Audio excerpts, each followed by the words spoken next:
Hi friends, welcome back. Let's take a look at Chainlink together. Thanks so much for tuning in. Just looking at the charts here and seeing that we touched off this kind of this quickly drawn in line just here. Perfectly. Wow, that's great to have that line drawn in so perfectly. And we've been supported by the 886 Fibonacci area there. Now, of course, I'm not looking at this Fibonacci 886 and saying that we've got, wait, is that zero in there? Yeah, there is. I have this other speculative type one, so let's move that on up to keep in touch with things. Yeah, we've almost got a full we've almost got the full move here with 100% on this Fibonacci here. That's great. 886 all the way up there. That's great. Sorry, I'm just so distracted by this green line going across the price action. Anyway, I've moved this up here. The 236 on this one comes in at that I've just moved up to accommodate the current price action. Comes in at 48,567. Let's just call that a level at the minute for us to look out for. Oh my goodness, what a massive coincidence that this 236 happens to be at the same downward sloping line of our overall symmetrical triangle that the price's action's been dominated by for the longest period of time. What a major coincidence that is. No, it's not a coincidence. It's just this is the way these things always there's always a degree of what you're looking for is confluence, and this is one of these areas where so breaking that down below this at 248 at 48,563 satoshis would indeed see the price move towards the downside, with perhaps 382 Fibonacci retracement next coming in there at 46,000, or indeed you could aim for a golden pocket retrace down here towards the 42,000s area, okay, which would obviously be a very significant drop off in the price action with from the highs down to there you're looking at a solid 20% sort of drop down in price. Okay, so if that were to be the case, then that's what to be would be to the case. That's the case. That's what would be the case. Okie dokie. So there's a comment I wanted to get over to for this video. It's from Nick T. Cheers very much. Thanks for the comments. One recommendation from someone new to the space. When talking numbers, please slow it down a tad. Sorry. But give the equivalent a tad, but and that you put two conjoining words there in the one sentence. This violates the rules of English, and I can't process it now. Yeah, whatever, and give the equivalent in USD. It would be very helpful for someone like myself. Thank you. Noted. Oh, that was cool. Excellent. So, yes, okay, Tad, I appreciate what you're saying there. Essentially, here, when we're looking at this area of the 50,000, 52,000, and then if we want to go over towards the dollar prices and try and find what would the equivalent be, then the equivalent over here at the minute is $4.88. We have again a Fibonacci retracement in there at that same level, which is, kind of more or less.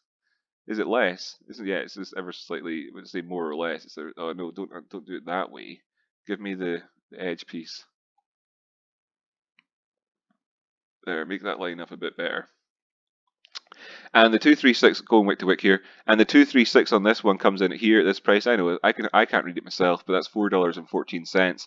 And the 382 comes in at $3.60, and the 618 comes in at 285. Now, looking at this in terms of percentage moves down and drop down in the price, if we went down for the 618 over here on this Fibonacci retracement that we've got drawn in, then that would be a 42% drop off in price. Where does this start off at this one then? In that sense, down here on these lows down here. Have I got a wick or something on there? Yeah, so on those lows down there, and that is on the 16th of March. Then I'll go back over to Bitcoin. You can see the hassle that this is, obviously, but it's no big deal. So looking for the 16th of March, there's the 5th of April, there's the 7th of May, 26. Where's the 16th of March in this area down here? So this would be the equivalent then. This would be the equivalent in dollar prices. So the 236 then on this, I'd drawn this in from a different swing low, obviously. 236 here no longer has that confluence lining up with the downward sloping trend line, but of course it would, if I just extended it over to the right. Again, no such thing as coincidences. We look for confluences. Bear in mind you're a human being, and that these pattern sort of things are going to be. You don't want to have confirmation bias, right? Essentially, anyway. But looking at this, the 236 would be 47,000. The 50% or the 382 would be 44,000. the 618 comes in, or the 50% comes in at 42,600, and the 618 comes in at 40,394. Looking at a percentage type terms of movement down the way, you're talking about a 22% movement to get down towards the 618 over there, compared to on the USD prices. We're going down to the 618 on the same sort of drawn in Fibonacci retracement. You're looking at going down to a 50% fall down in price. Now, um, I hope you can then understand from that little sort of run through there that the question that you ask, your request is impossible to do. I can't give you the levels when looking at the Bitcoin price, what the equivalent in the US dollar price would be, which is why I look at the two charts independently. Now, I do understand quite often you think, well, wait a minute, you just said, but it's the same story over here on the dollar prices. I often do that. Oh, it's the same story over here. Let's look at the prices. Oh, we've come up to this thing. Oh, look, it's basically the same story over here in the dollar prices. I know I say stuff like that.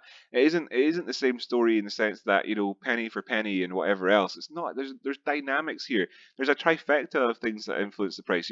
If I were to say to you, what is the price of Chainlink? And you were to say back to me, the price of Chainlink is $4.75, you wouldn't be wrong. But you could look at the price of Chainlink versus Bitcoin, Chainlink versus Ethereum, Chainlink versus bananas, Chainlink versus uh, goes on a Dodgems thing at the carnival or whatever. What is what does price mean, and what does price equivalence mean, and what is the price of a dollar? I mean, what was the price of a Bitcoin back here when the prices were down? What was the price of a Bitcoin? What price will Bitcoin be if the price of it comes down to 47,000 satoshis? What price will Bitcoin be? How much will 47,000 satoshis be worth in Bitcoin if the Chainlink prices come back down? It's an impossible question to answer. So I do appreciate the question, and I hope that you understand the explanation, but I can't actually do that, but I do already satisfy what you asked for in the way that we do the technical analysis on a daily basis. In fact, to be honest with you, that's actually I'm just gonna I'm gonna wrap up today's video here today. There you go. This is a video especially for you, Nick. Did I call you Nick? Did I call you Tad? Did I was I calling you the wrong name there throughout that entire thing? May well have been Tad, because you said the word Tad here. I don't know. I don't know. I can't remember now if my brain farted the whole way through that or not. No offense. Didn't mean it. No offense, man. Um, but yeah, I can't really. So anyway, I'll wrap this up kind of quick. Actually, let's just take a look down here, 4 hour time frame. How are we doing in a rise up? Let's look at the oscillators. Yeah, bullish. We've got this bullish price action here, which has been going up, forming higher highs and higher lows. But what do we have down here is we have lower lows coming in on the stochastics, the RSI, the DMI down below. There's a bit of bearish divergence there. Could we come back down and revisit that area and retest it again? We could indeed. What about let's just do the same thing on the dollar prices, and that'll do us for today. Over here, do we have a local high yet to be able to say this? Well, yeah, this is higher than over here, and is it and looking at the tops, it's not divergent. So what could we even experience happening? Could be even that the prices stay the same here on the dollar prices, or they don't move so much on the dollar prices, where the Bitcoin pair maybe would move a bit more. And the reason for that, of course, would be the dynamic that it operates, this trifecta of factors which influence, which affect. If you ever wondered why there was such a word of trifecta and whatever, there you go. It's three in effect, and so the dynamic there that exists will obviously make that. I've said it 20 times already this video. Yeah, good enough. Cool. Okay, so looking fine on the dollar prices, and it's not the same story on the Bitcoin prices. So that's interesting. We can look towards these fuzzy lines and everything else. If you want to know what these all are, I suppose 475, 448, stuff like that. Got a good video out there yesterday. The price action, as you can see with there, is not different from yesterday. So you can go ahead and watch that if you're looking for an actual technical analysis video, I suppose, rather than this one, which is, what is this? This is technical analysis. Yeah, whatever. Much appreciated. Catch you next time. Thanks for tuning in.